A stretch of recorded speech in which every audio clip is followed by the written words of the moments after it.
দুর্গা মন্দিরের জল যেদিকে বেরিয়ে যেত সেই রাস্তাটি বন্ধ করে দেওয়ার ফলে জল কালকে দুদিন পরশু আগের দিন এবং এই জলে মন্দিরটি পুরা ভর্তি হয়ে যাচ্ছে। যারা পূজা দিতে আসে তারা পূজা দিতে পারছে না। এমতো অবস্থায় আমরা প্রশাসনকে জানিয়েছি, অঞ্চলেও জানিয়েছি, এবং ব্যবসায়ীরা তারা তার ব্যবসা রুজি রোজগার থেকে বন্ধ আছে, তারা যদি দোকান বন্ধ করে বসে আছে, উদ্ধারপথে আসছে ঘুরে যাচ্ছে।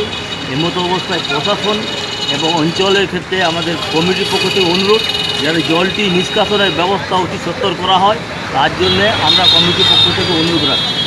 বিধান চক্রবর্তী, আমি কোষাধ্যক্ষ।